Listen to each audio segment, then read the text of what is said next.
Agradezco su presencia a pesar de todo el contratiempo. Como mencionaba Paco, yo soy mexicana, radicada aquí ahora en Santander.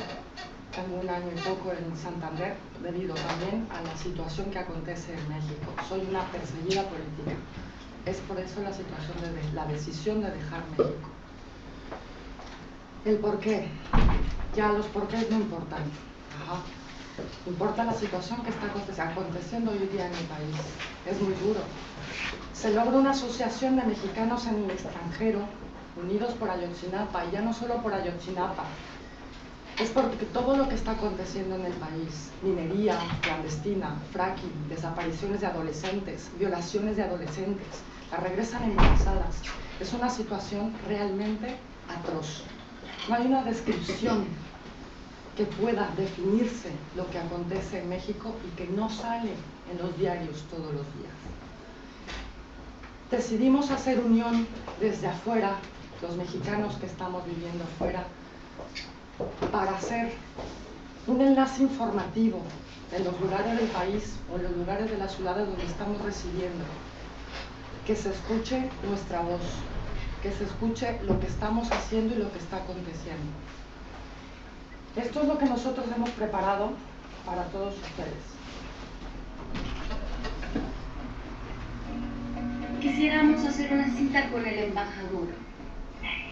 El motivo es que tenemos un documento que le queremos hacer llegar. Somos un grupo de mexicanos y extranjeros que deseamos externar nuestra preocupación por las violaciones de los derechos humanos en México. Quisiéramos mantener una conversación, un diálogo con el embajador. ¿Es posible? Bueno, yo le tengo que comentar a él está ahora fuera de la oficina en una reunión aquí mismo en la ciudad de Valle, pero yo le tengo que comentar a él. ¿Me podría decir cuántas personas es el grupo? Sí, claro, aproximadamente. ¿Una organización civil o somos solamente comunidad mexicana y comunidad extranjera? Así es. ¿Y para cuándo estaba pensada la reunión con el embajador? El miércoles 10 de diciembre, a mediodía. ¿Pero estarían abiertos a alguna otra fecha? Por supuesto que sí. ¿Y ustedes lo que quieren es entregar una carta al embajador? Así tener es. una conversación con él? Así es.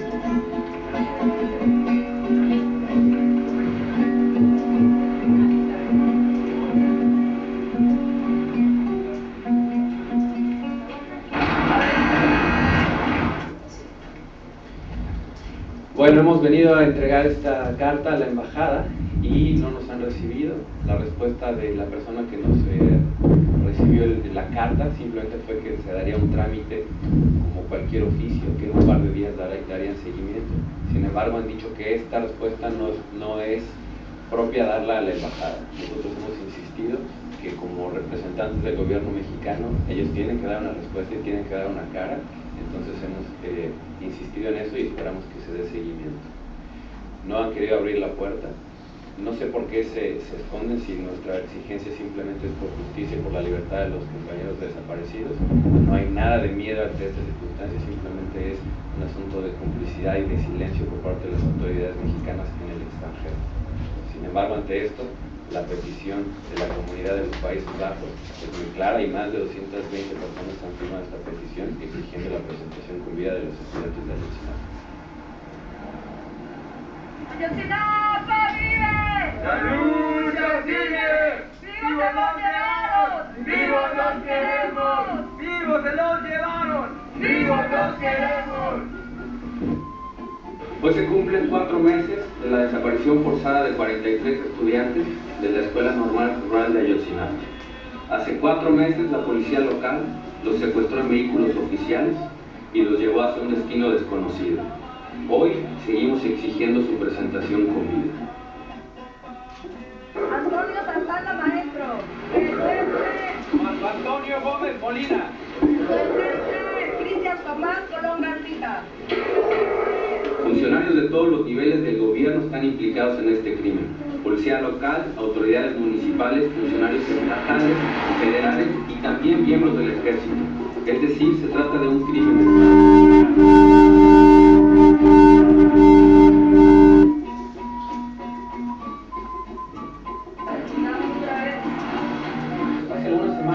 vamos a entregar una carta con más de 100 testigos. Todavía no nos recibimos respuesta. Nos urge saber dónde están los 43. ¿Dónde están?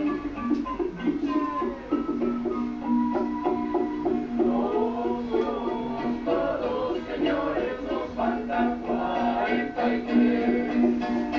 No somos todos, señores, nos faltan 43. Este gobierno corrupto, señores, nos quiere desaparecer. Señoras y señores del mal gobierno, el mundo está mirando. La comunidad internacional está atenta e indignada con lo que ustedes están haciendo. Ustedes están logrando un escándalo de impunidad, corrupción y violaciones sistemáticas de los derechos humanos sin precedentes. Un Estado fallido en el que el Estado de Derecho es una de las falacias más socorridas del guión de telenovela con que se pretende lograr.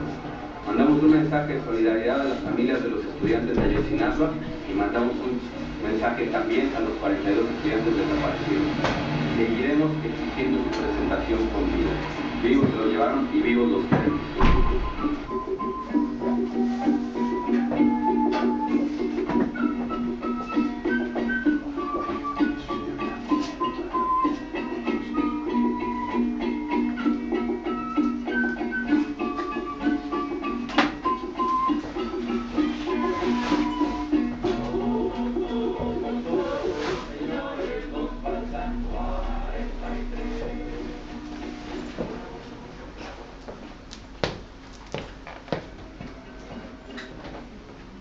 Bueno, primero, ¿quiénes son los 43? 43 estudiantes normalistas, y normalistas son estudiantes valga la redundancia, que están estudiando para ser profesores, para educar a los niños del campo. Son escuelas rurales, son las escuelas más pobres de México, los más humildes. No tienen acceso absolutamente a nada, no tienen derechos. Estos 43 estudiantes, estando en Iguala Guerrero, decidieron ir a Iguala para hacer una colecta para su escuela, por la carencia de todo. Ese día fueron emboscados por el gobierno, a solo 1 kilómetro del cuartel militar número 1 de Iguala Guerrero. ¿Dónde están? Es la pregunta. ¿Quién se los llevó? ¿Por qué los desaparecen? ¿Por qué primero los intentan matar? Que eso fue lo que aconteció, cuando ellos ya se estaban rindiendo. Ellos son los 43. ¿Qué acontece? El gobierno tarda 1 mes en dar una explicación veraz, cuando no ha sido ni siquiera veraz. Tarda 1 mes en dar una explicación y darle la cara a los padres directamente. Directamente los padres van y le preguntan qué acontece, qué pasa con mis hijos. La negación fue total del gobierno. La misma Procuraduría General de Justicia declaró en prensa internacional que habían sido quemados, cosa que se unieron los científicos de la Universidad Nacional Autónoma de México, demostrando que no fue así. Para desaparecer y quemar 43 cuerpos necesitas toneladas de leña. Necesitas un fuego interminable que no se apague en una noche. Y sigue la pregunta, ¿dónde están los 43? Se los llevó el Estado, los tiene el Estado.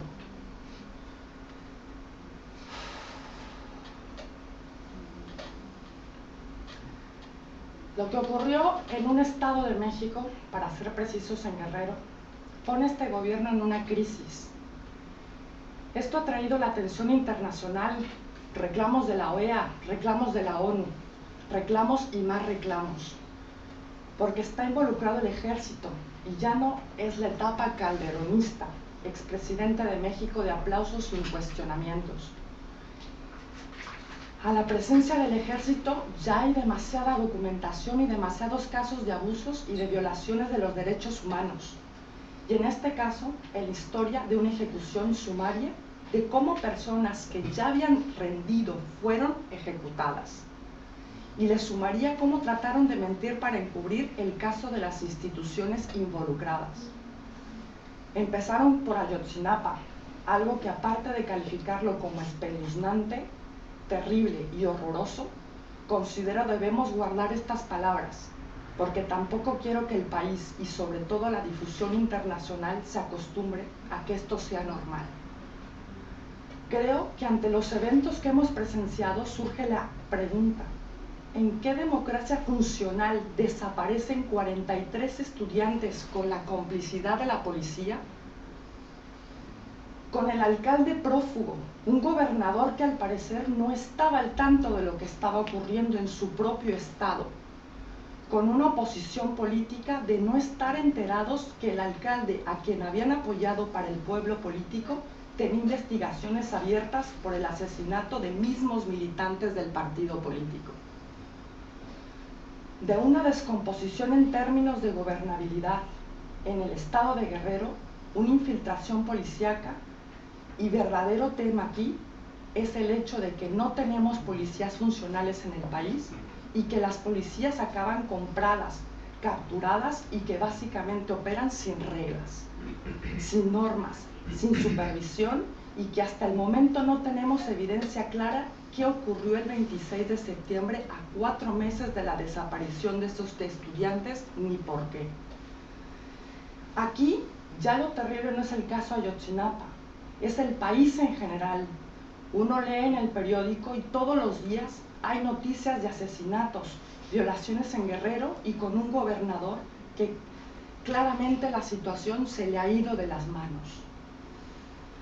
Y de control, todo empieza a ser un cálculo político como si el tema fueran los partidos políticos y no los 43 estudiantes muertos, y no un imperativo moral y político. No quiero que mi país, no quiero que mi México se acostumbre a que esto es una normalidad, que por un grupo de policías aparentemente por orden de un presidente municipal va a desaparecer y probablemente asesina a 43 normalistas, estudiantes. Y me surge otra pregunta. Entonces, ¿qué pasos tenemos que dar como sociedad, como sistema político, para que esto no sea una normalidad? Yo creo que el primer paso es si no la renuncia de y la desaparición de poderes del estado de Guerrero.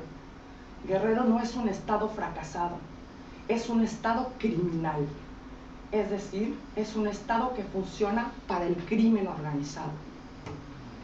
Aquí estamos hablando de un problema criminal y volteándose contra la sociedad, asesinando a jóvenes, y nadie responde como autoridades con legitimidad. El procurador de justicia ha demostrado su total ignorancia y su total ineptitud hacia un tema que es de su responsabilidad también. Y estos sucesos nos llevan, como nos encontramos muchos mexicanos. Ya me cansé. Él está cansado de responder preguntas y somos muchos mexicanos cansados de una clase política depredadora, insensible e impune, que gobierna el país como si fuera su feudo personal y que encima a su población y medios que les cuestiona nos tratan con desdén. Cansados de un procurador que intenta minimizar lo acontecido en Ayotzinapa, negando a toda costa que sea un crimen organizado, de Estado, cuando las acciones y omisiones que llevaron a la tragedia involucran a muchas de las instancias del Estado, la Procuraduría, el Ejército, la Policía. Muchos mexicanos cansados de un gobierno que demoró las investigaciones sobre los 43 estudiantes y 22 ejecutados en la playa, que muchos municipales abran fuego contra estudiantes desarmados y que los entreguen a grupos criminales y que después no haya un debate sobre una ley nacional de policía. Mexicanos cansados que tanto las autoridades estatales como las federales no intervienen para proteger a los estudiantes esa noche a pesar de que los activistas de derechos humanos ya habían alertado al gobierno estatal lo que estaba ocurriendo, y a pesar de los autobuses en los cuales viajaban los estudiantes hubieran parado a 100 metros de una base militar del ejército. Mexicanos cansados de que las atrocidades que hemos presenciado no sean casos aislados, sino parte de un patrón de abuso, de negligencia de las autoridades, para lidiar con los problemas de la violencia y de la impunidad. Y un gobierno que además trata a los ciudadanos como si fueran idiotas, en respuesta oficial. Vivos se los llevaron y vivos los queremos. Les voy a presentar quiénes son, cómo nacen las escuelas Primero vino el de Ayotzinapa. gobierno matando, persiguiendo, encarcelando, golpeando, violando. Primero vino el gobierno así, con sus ricos pistoleros, con su guardia blanca, con sus oficiales, asesinando al pueblo. Primero vinieron ellos y luego venimos nosotros a balancear. Estoy harto que mi pueblo navegue entre la mierda. Estamos gobernados por ratas que son de izquierda, de derecha, que más da, no importa la dirección. El propósito de siempre desangrar a la nación. Situación desesperante que se vive todos los días. La mafia corrompida con la... Y pues estamos cansados más que nada de todo lo que el gobierno hace contra estudiantes, y más por ser proletariado, ¿no? Por ser hijos de campesinos, que se burlan, hacen lo que quieren, y haz de cuenta que aquí en México pues ser estudiante ya es un delito, más aún si eres normalista es aún peor. Pero pues esto creo que ya basta, es decir, ya me cansé de decir que de todo lo que nos robaron el miedo, nos quitaron el miedo, y pues ya no le tenemos miedo a nada, y adelante, pues, se haga lo que se haga, pues nosotros vamos a estar. Lo único que nos quedaba era resguardarnos entre nosotros, protegernos lo que más pudiéramos y esperar. Pero ahora ya no, la situación cambia. Tenemos mucho apoyo por parte de todas las naciones. Mucha gente se identifica con Ayotzinapa porque han sido atropellados también en sus derechos, en todas sus exigencias.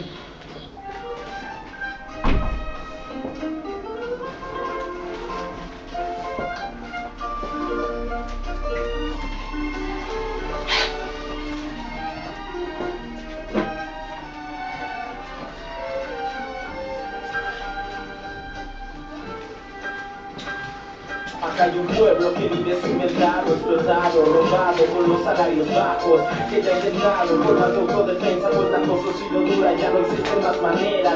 Soy esa gente que defiende lo que es suyo, soy el maestro que pelea por orgullo. El Estado siempre va a querer sembrar terror a la gente que quiere levantarse.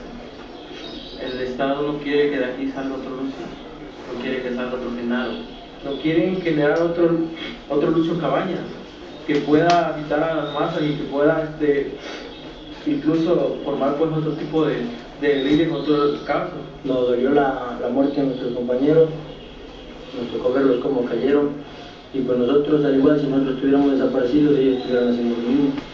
Yo sé que ellos también dirían lo mismo que nosotros estamos diciendo, que pase lo que pase, las consecuencias que se vengan las vamos a enfrentar, porque eso es una de las cosas que también se nos ha enseñado aquí en Ayotzinapa. Ayotzinapa hace que tú recuerdes de dónde vienes y para qué es lo que debes de hacer. Entonces aquí es donde se te enseña tu raíz. A eso le llamamos cuna de la conciencia social, donde se te enseña a pensar y a luchar por tu pueblo. Y que nosotros saliendo de aquí probablemente igual va a desaparecer. Que mantiene las esperanzas de cambiar este presente.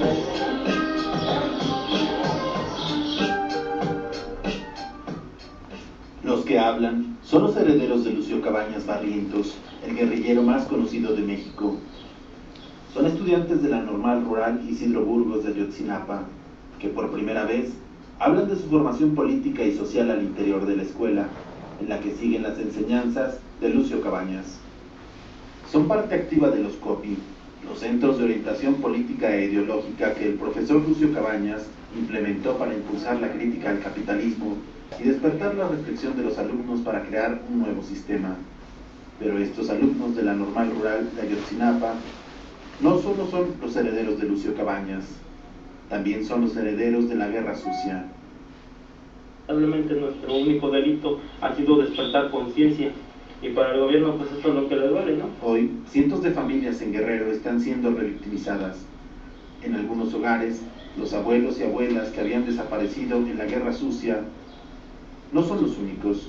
Ahora se suman los nietos, que están siendo desaparecidos en medio de la que el gobierno ha llamado la guerra contra el crimen organizado. Uno de estos casos es el de la familia de Cuthberto Ortiz Ramos, uno de los 43 estudiantes víctimas de desaparición forzada de Ayotzinapa el pasado 26 de septiembre en Iguala. Cuthberto es sobrino del guerrillero Lucio Cabañas Barrientos. Sus abuelos fueron desaparecidos durante la Guerra Sucia y ahora su madre lo busca también a él.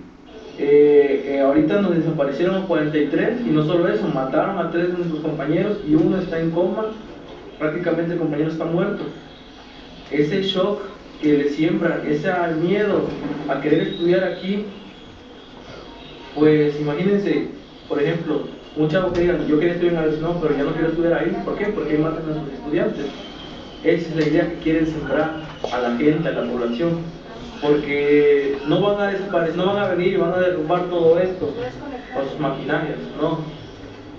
Con el simple hecho de que nos quiten el nuevo ingreso, o que nos den una convocatoria, o que ya no quieran estudiar aquí, Ayotzinapa se cierra. Y eso es lo que ellos quieren, que se cierren.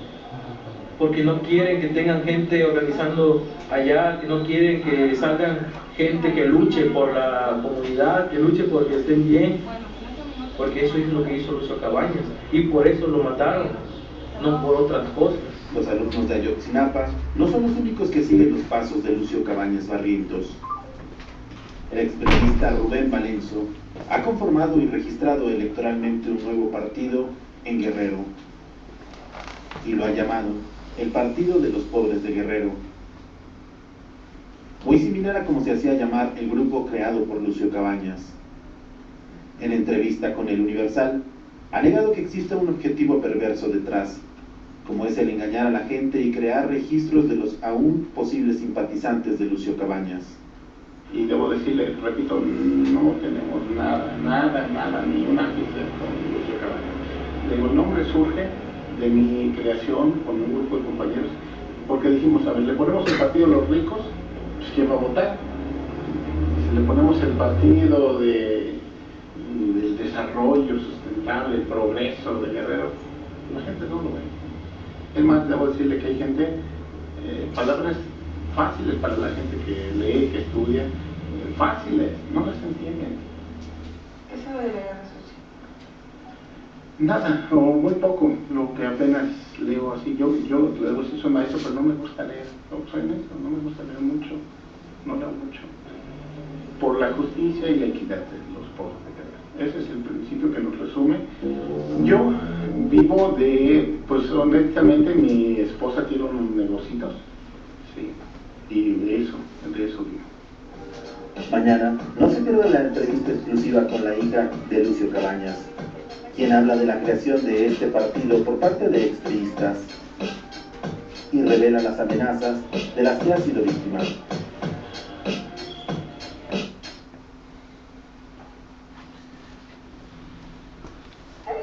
Ok, tenemos el enlace, ¿no? Creo que ya está.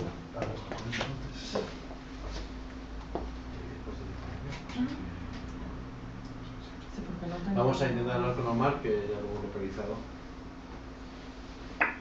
Un poquito de paciencia.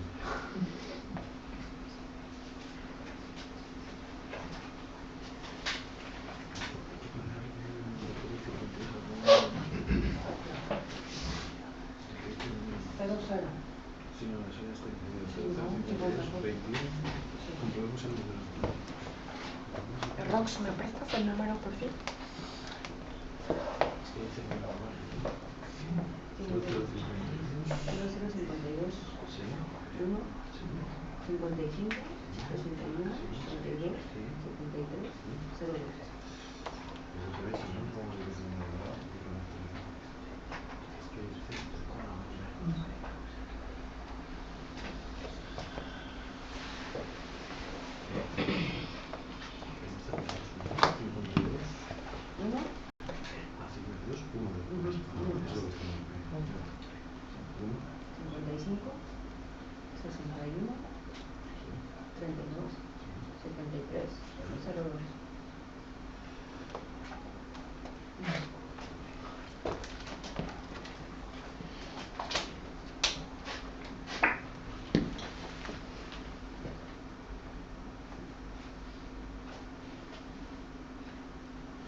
Bueno. Hola, Omar. Sí, ¿quién eres? Soy Carla. Sí. Perdón. No te preocupes, no pasa nada, tranquilo. Oye, ya tengo, si quieres puedo conectarme a Skype, pero no sé si todavía puedas. Te doy el número de cuenta para que me manden solicitud o me llamen o no. Digo el nombre. Ya le mandamos la solicitud. Ya te hemos mandado una solicitud, Omar. ¿Quién eres tú? ¿Cómo yo se soy llama? Paco Gómez Nadal. Paco Gómez Nadal. ¿Pero cómo se llama? ¿Cómo se llama la cuenta? La cuenta P. Gómez Nadal. ¿P. Gómez Nadal. Nadal. ¿Me dejas checar? ¿Sí estás? Ok, entra si quieres y en cuanto estés nos buscas, ¿vale? Basta, ya está.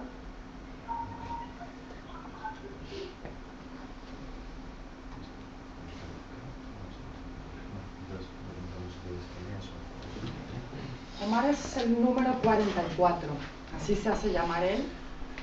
Es el sobreviviente dentro de la balacera y el secuestro de los 43 estudiantes. ¿Ya está? Ya.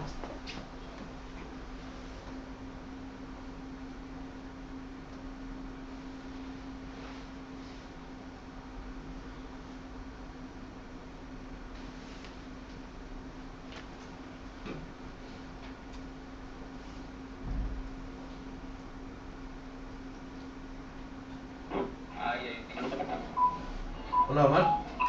Sí, hola, ¿cómo están? Bien, gracias. bien, te ponemos si quieres para que, bueno, no sé si vas a poder ver a la gente, mientras hablas tú y explícale un poquito con esto en el que estamos y yo te pongo una cámara. Aquí tenemos gente de España, en específico de Santander, Omar, que están interesados en el tema de Ayotzinapa. Primero, bueno, discúlpame por haberte interrumpido en tu conferencia. No sabía que tenías una conferencia. Pues, ¿medios ocupados ahora? Me imagino. Deben estarlo todos los días. ¿Tienes gente aquí que está interesada en el tema? ¿Tienes gente que está interesada en el tema, de saber de ustedes, que les puedas explicar de primera mano quiénes son? ¿Nosotros? ¿Quiénes somos? Sí. Pues somos estudiantes, somos campesinos del estado de Guerrero y de algunos otros estados del país que estudiamos una escuela pública, una escuela rural. ¿Se desconectaron ahora? No, estamos aquí. Te voy a conectar a la gente para que la pueda ver. No espanten, no espanten. Te estoy conectando a la gente para que la pueda ver, Omar, ¿vale? Mira, ¿ya viste a la full que tienes aquí? No veo nada. Sí, deberías empezar a ver. Bueno, a ver, ¿continúo? Sí. ¿O está todo en la traducción? Continúa. No. Eres todo un profesional, ¿eh? Bueno, miren, somos estudiantes de la Escuela Normal Rural. Nuestra escuela se fundó el 2 de marzo de 1926. Es un proyecto post-revolucionario para educar a la población del campo, para integrarlos al proyecto de nación que se tenía en aquel tiempo. Obviamente, quienes estudiaron ahí desde siempre, desde aquella fecha hasta ahora, pues son gente que proviene del campo, porque en México hay mucho campo, hay mucha población rural aún, y las normales rurales solamente son 17. Atienden una población de 7,000 estudiantes. Son internados, algunos de varones, algunos de mujeres, y pues así nos las hemos llevado durante estos 88 años nosotros. Junto a que nuestro origen es del campo, también nos convertimos en organización estudiantil en 1935. Y como organización estudiantil, desde aquel tiempo, cuando Lázaro Cárdenas dijo que la escuela, o reformó el artículo 3º para convertir la educación laica en escuela socialista, en la educación socialista, pues nosotros inmediatamente, ya te imaginarás, nuestra aprovechamos, ¿no? O sea, Lázaro Cárdenas decía que en las escuelas tenían que haber gobiernos escolares, donde las decisiones se tenían que tomar en conjunto, maestros y estudiantes. Y para gente del campo que de 17 a 20 años, pues ya un poco mayorcitos, ya casi llegando a la edad adulta, pues ya concebimos perfectamente la situación. Y pues desde entonces tomamos el control de la escuela. Las decisiones pasan por la sociedad de alumnos antes que por la dirección escolar, desde entonces. Y a la par del programa oficial, con las materias oficiales de la Secretaría de Educación Pública, pues nosotros estudiamos otras materias adicionales, que son todas las materias que tienen que ver con la lucha social. Marxismo, anarquismo, lo que tú quieras, todo lo que tenga que ver con la lucha social. Incluso en aquellos años se hacía obligatorio que una materia de estudio era todos los días hablar sobre la situación de los sindicatos, de las luchas de los campesinos. Era obligatorio. Y aunque se reformó el artículo 3 otra vez en 1943, se le quitó lo socialista, nosotros ya no soltamos lo socialista. Seguimos adelante, y aunque el sistema educativo en el país fue cada vez más hacia la privatización de la educación en 1982, con la entrada del neoliberalismo, unos años antes con el cierre de más de la mitad de las demandas rurales en 1969 por comunistas y revoltosos, pues ya te imaginarás, nosotros seguimos adelante y no nos hemos callado desde entonces. Y eso somos. Esa es la esencia de nuestra escuela, una escuela rural, con tierras, con internado, con educación alternativa dentro de sus instalaciones, con una sociedad de alumnos por encima de la dirección, y pues es parte del por qué no les gusta el estilo nuestro como estudiantes. Omar, lo que pasó en Iguala es una retaliación directa a ese estilo de estudiantes. Claro, fíjate, después del 26 de Iguala ha habido más enfrentamientos entre sicarios, entre grupos de la delincuencia organizada, ha habido más desaparecidos, ha habido más muertos, decapitados en el país, ninguno de ellos calcinados. Incluso ayer, antier, ahí a 5 minutos de la escuela, en Tixtla, en el municipio de Tixtla, mataron al hermano de un presidente municipal que era uno de la delincuencia organizada, y no lo calcinaron ni lo redujeron a partículas de polvo, porque ese no es el modus operandi de la delincuencia organizada. ¿Por qué a estudiantes precisamente se les calcina? ¿Cuál es el móvil? ¿A qué obedece que se nos haya calcinado? Si es que fue así, que nos demuestre Murillo cara. O sea, algo tenemos de especial, ¿no? Y tenemos una boca bien cabrona para hablar. Quizás eso. ¿Cuál es la situación ahora en esa búsqueda de la justicia, ¿no? De saber qué carajo pasó y cuál es la implicación de los agentes del Estado y demás. ¿Cuál es la situación en este momento? ¿Cuál es la situación en este momento de vuestra... ¿Me escuchas?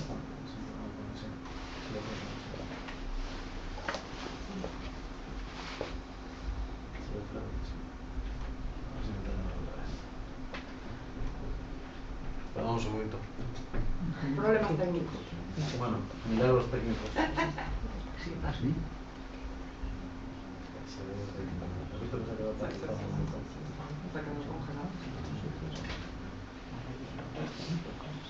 Ahora, Omar. Perdona, se cortó. Ahora sí, ya está bien. ¿Me escuchas? Sí. Te preguntaba que cuál es la situación en este momento en la búsqueda de verdad y de justicia respecto a lo que pasó a tus compañeros, también a ti, y respecto a saber qué pasó con los 43. ¿Qué situación hay en este momento en México para actualizar a la gente que está aquí? Mira, la situación es incierta, ¿no? O sea, la única versión que hay es la versión oficial de que nuestros compañeros fueran calcinados, pero no hay en sí una prueba científica concreta. Además, no sé si se enteraron de la conferencia que dio Murillo Karam el 27 de enero, donde pues tomó en cuenta solamente los testimonios, las declaraciones de los que supuestamente calcinaron a nuestros compañeros, y no tomó en cuenta las declaraciones nuestras, las de los sobrevivientes, la de la demás gente que fue testigo de aquel acto. Es más, no tomó en cuenta ni siquiera todas las declaraciones de los que supuestamente fueron los que se llevaron a nuestros compañeros. Ni siquiera se abrieron líneas de investigación adicionales. Esa es la situación, es un carpetazo, un intento de cerrar el caso de una vez por todas y simplemente ya se murieron y ya. Vayan y regresen a sus casas, entiérrenlo simbólicamente o busquen un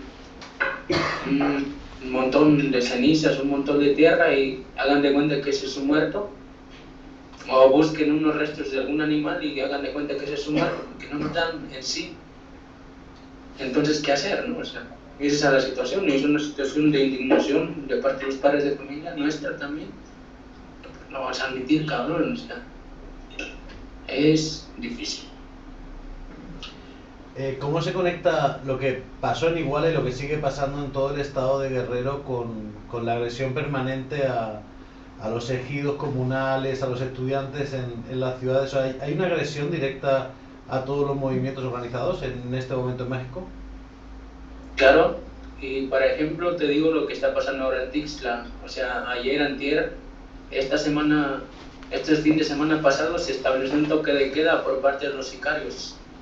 Unas narcomantas ahí en el centro de Tixla, que está a 5 minutos de nuestra escuela, mientras que el ejército y la Policía Federal andan desarmando a los policías comunitarios ahí a media hora de la escuela. O sea, realmente esa es la situación de nuestro país. El Estado protege a los sicarios, les deja el campo libre para actuar, y a las personas que buscan organizarse pues les coarta toda la libertad y les impide, les obstaculiza su acción, a pesar de que Petaquillas es un pueblo grande y toda la población ya determinó que no quieren al ejército ahí, quieren a los comunitarios, quieren la propia seguridad de las personas, hecha por las personas, no de las instituciones. Está bien fuerte ahí, pues, está muy muy fuerte. ¿Tú le puedes explicar a la gente qué es la policía comunitaria indígena o campesina? Porque aquí no es una figura habitual. Bueno, es gente no establecida a la institución policial institucional.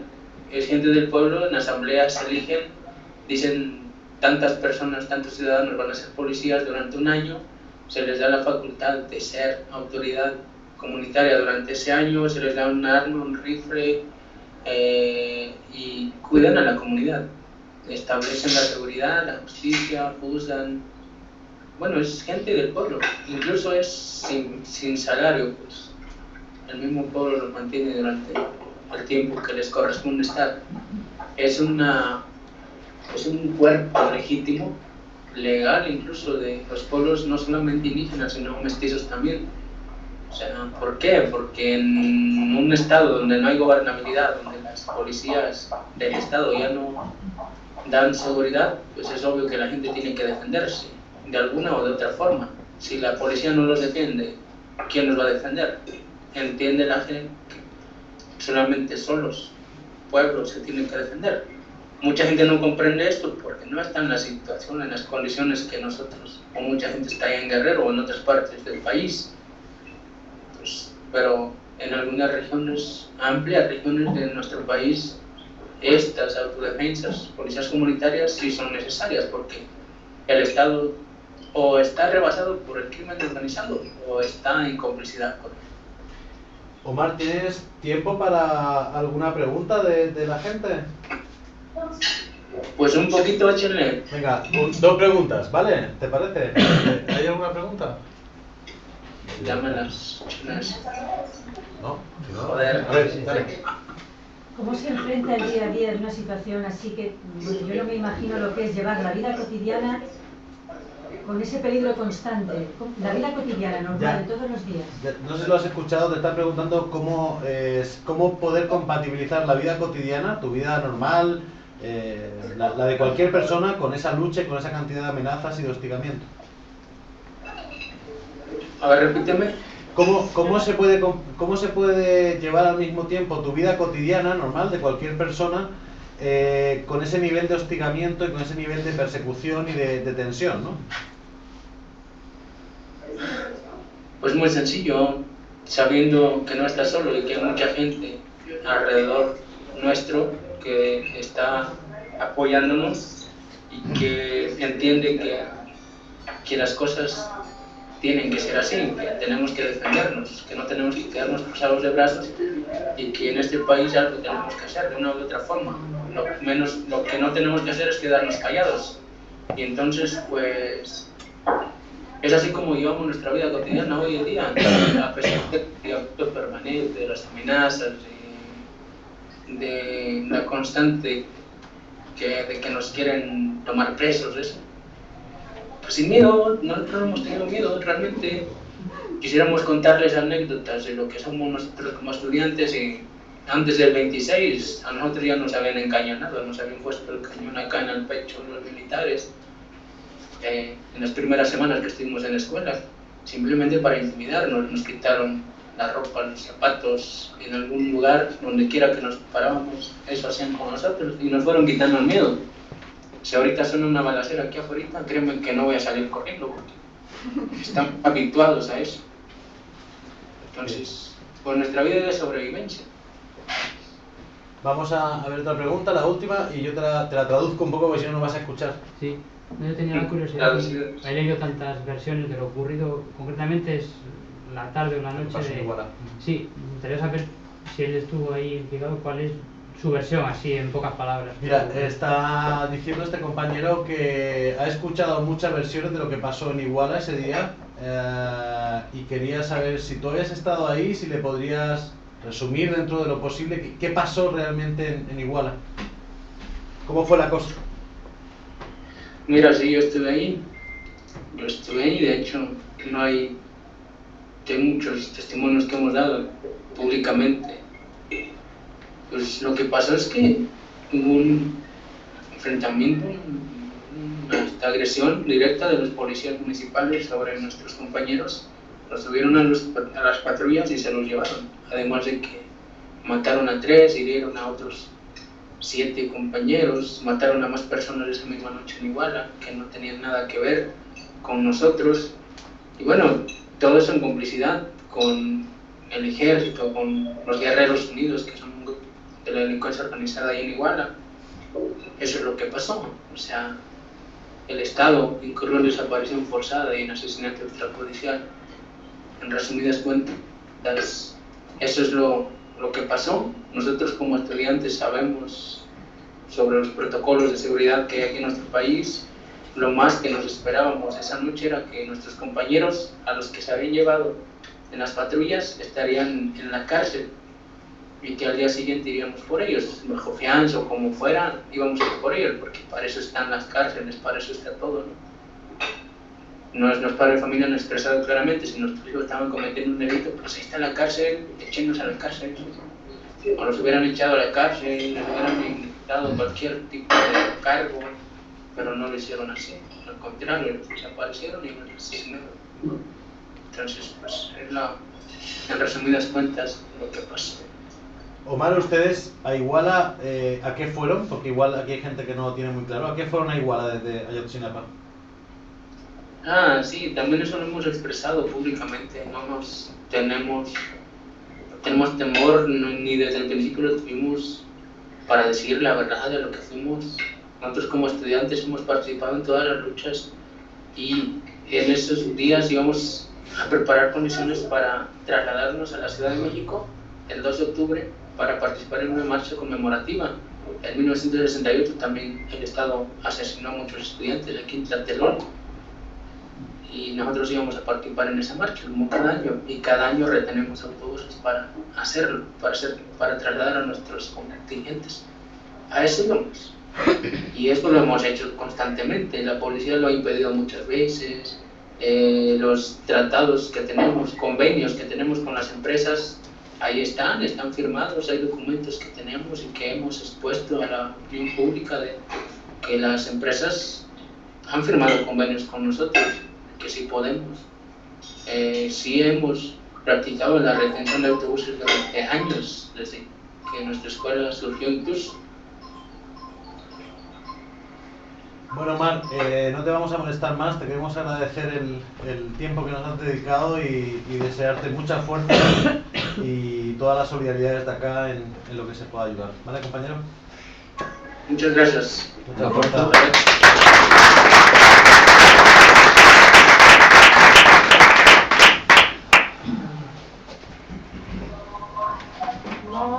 No lo dijo. Él fue herido de bala en una parte del ojo, por eso tiene el ojo de esa forma.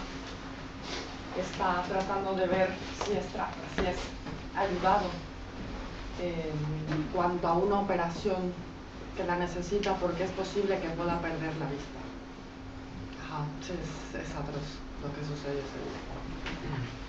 Y bueno, pues de primera mano lo han tenido. De una claridad política abrumadora. Total, brutal. Es que son bárbaros, son guerreros, son guerrerenses. ¿Qué puedo yo decir de mi pueblo? Seguimos en lucha, vamos a estar en lucha los mexicanos que estamos en el extranjero, vamos a seguir yendo a todas las embajadas. Los padres se encontraron en La Haya el día martes, el día lunes, exponiendo el delito frente a La Haya de crimen de Estado, desaparición forzada. ¿Cuántos padres eran? 2. Es que es muy complicado. Sí, poder salir para ellos de México, y como él lo dijo, tienen que estar siempre vigilados unos con otros. No puedes estar solo. Y saben que no están solos. Hoy y el día de mañana los padres están en Bélgica, en el Parlamento Europeo, denunciando exactamente lo mismo, crimen de Estado y desaparición forzosa. Es por demás. Nosotros como mexicanos, lo repetimos, vamos a seguir entregando cartas, escritos, yendo a todas las embajadas y a todas las autoridades necesarias para que seamos escuchados. Que esto no puede continuar así, no podemos seguir viviendo así. No debemos, nadie se lo merece. Ningún pueblo lo merece. Muchas gracias.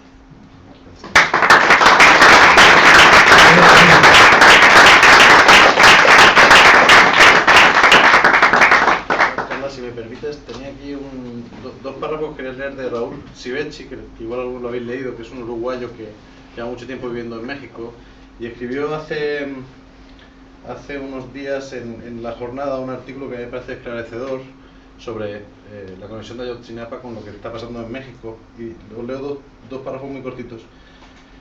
Dice: en efecto, en México hay una guerra contra los pueblos, una guerra colonial para apropiarse de los bienes comunes, lo que supone la aniquilación de aquellas porciones de la humanidad que obstaculizan el robo de esos bienes, ya sea porque viven encima de ellos, porque se resisten al despojo o simplemente porque sobran, en el más crudo sentido de que son innecesarios para la acumulación de riqueza.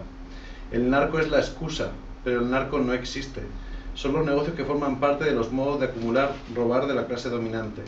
No estamos ante excesos policiales esporádicos, sino ante un modelo de dominación que hace de la masacre el modo de atemorizar a las clases populares para que no se salgan del libreto escrito por los de arriba y que le llaman democracia, votar un día cada 5 o 6 años y dejarse robar o asesinar el resto del tiempo. A partir de ahí, crear la disposición. Ahí está.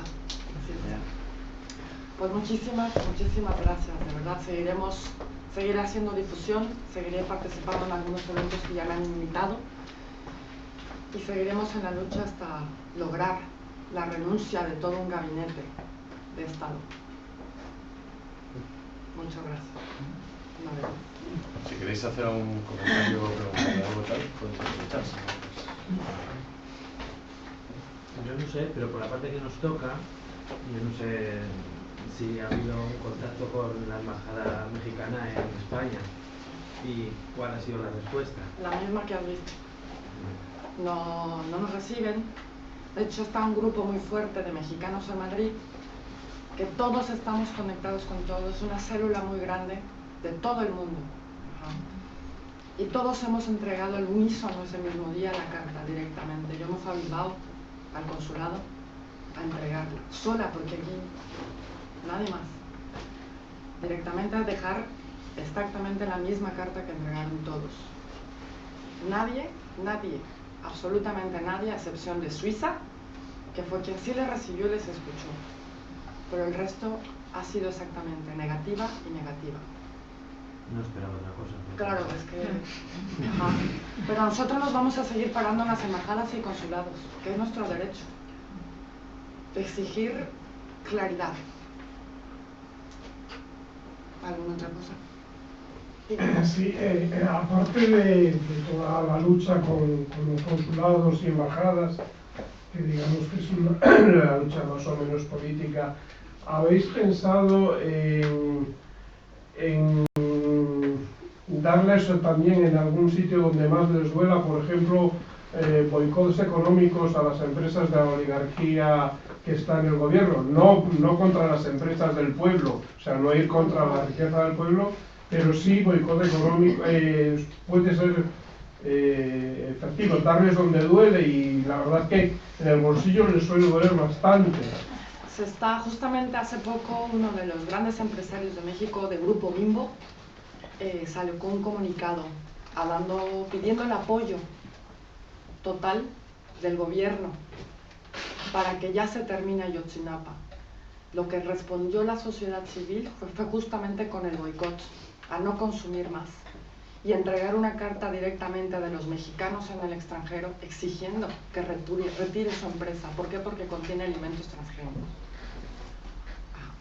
Hemos estado dentro de la lucha desde Dinamarca entregó otra carta directamente a los empresarios daneses en México, Alemania igual, o sea, estamos encima de cada uno, no hemos dejado y no hemos parado ni en ningún solo momento de hacer presencia de una u otra forma, ya sea con los empresarios, ya sea en las embajadas, ya sea directamente en La Haya, ya sea directamente en el Parlamento Europeo.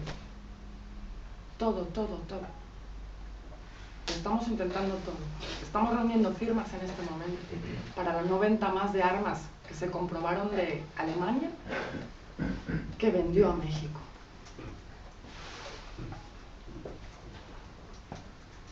¿Otra pregunta? Aparte de lo que hace a nivel internacional y en Europa, yo creo que no sirve para nada. Venir a Europa está convirtiéndose en un auténtico gángster internacional, ¿no? Lo que está pasando en Siria, lo que está pasando. Entonces yo creo que, de hecho, los 40 familiares de presos de represaliados en Venezuela, los 40 familiares de asesinados en Venezuela, ni siquiera lo han recibido en el Parlamento Europeo. No. Las víctimas no han sido recibidos. Entonces, pero aparte de eso, ustedes allí en México, ¿qué colaboración hay entre diferentes frentes de lucha? Porque, es decir, claro, lo que se haga a nivel internacional tiene poca repercusión, pero dentro, ¿qué frente hay de lucha? ¿Cómo está enfocado para que allí donde realmente se cuece? Era justamente lo que mencionábamos hace un momento afuera, con algunas gentes que llegaban al lugar, al espacio, que ya existen 22 grupos armados, no armados, no, 200 grupos de policía comunal. De esa forma nos estamos empezando a defender. Nos están llevando a ello, a la lucha armada, a defendernos nosotros del mismo pueblo. Ahora, yo creo que esa ha sido de gran ayuda la difusión internacional, porque en cuanto estalla la situación de los 43, es cuando nosotros en el extranjero estallamos también y nos ponemos enfrente de cada una de las embajadas y salimos a manifestarnos. Y es ahí donde el mundo se entera. Esa fue una gran explosión. ¿Solamente está en el campo o dentro de la...? Porque México básicamente es una ciudad, es un país enorme, urbano. De campo también. Sí, no, digo, pero la resistencia que está... En todos lados. En todos lados, desde Michoacán, Chihuahua, Tamaulipas, en el sur, son 200. No son cualquiera. Está muy representado en todo el país. Aquí tienes una pregunta. Dime. Yo quería preguntar también, pues he visto que básicamente lo que me da la sensación, por lo que comentaba el compañero que ha hablado por Skype, pues están tratando de construir como socialismo en pequeñitos, ¿no? Con sus propias escuelas, su propia educación, su propia policía. También socializa la producción, etcétera, lo que se produce en el campo, todo eso supongo que también... Ellos también lo hacen, ellos también trabajan la tierra, son campesinos, se lo digo, somos campesinos. Y en fábricas supongo que también haya fábricas dentro de Iguala, ¿verdad? No hay nada, ¿no? En otros lugares. No hay un gran desarrollo, es muy humilde todo. Es gente muy, muy pobre. No tiene escasos recursos, muy escasos. De hecho, hay una parte de la defensa del territorio que tiene que ver con los ejidos comunales. Hay una figura en México, que son los ejidos, que es un modo de propiedad colectiva de la tierra y de explotación colectiva de la tierra. Y es un modo tradicional y uno de los ataques más fuertes del neoliberalismo y con el Tratado de Libre Comercio, el NAFTA, con Estados Unidos, firmado en el 94, parte de las agresiones más violentas es contra los ejidos, contra ese modelo. Y el crimen organizado, de aquí a veces lo imaginamos como solamente narco, el crimen organizado copa todo, corte de madera, monocultivos, o sea, controlan todo. Entonces, esa defensa de los ejidos y del modelo comunitario de producción y de distribución de los alimentos y demás es parte de la pelea que hay debajo, ¿no? ¿Alguien más tiene otra pregunta? Sí,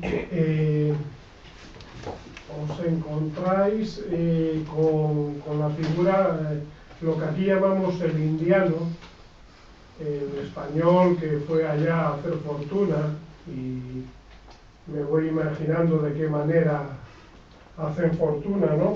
Y veríais también una forma de lucha, denunciar, por ejemplo, aquí en España, estos prohombres que luego vienen aquí de mecenas, ¿qué es lo que han hecho allí? Denunciar, mira, les voy a ser muy sincera, yo intenté, hay un grupo de una página de mexicanos en Cantabria, yo intenté juntar mexicanos, de verdad, y me respondieron con una negativa, que ellos no estaban interesados y que no les importaba. Y mi respuesta también fue muy clara, para sacar y para hacerse millonarios, sí pudieron. Gracias.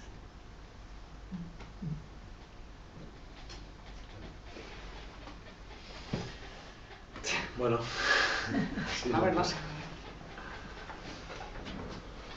Bueno, yo le quiero agradecer a Carla porque yo sé que para ella, aunque está tremendamente comprometida, Carla tiene un doble papel, uno su propia situación de exilio y otro la implicación en este caso, y sé que emocionalmente también para ti es difícil. Así que yo quiero agradecerle de verdad, un aplauso y que se vaya a cuenta con nosotros en lo que podamos. Muchas gracias.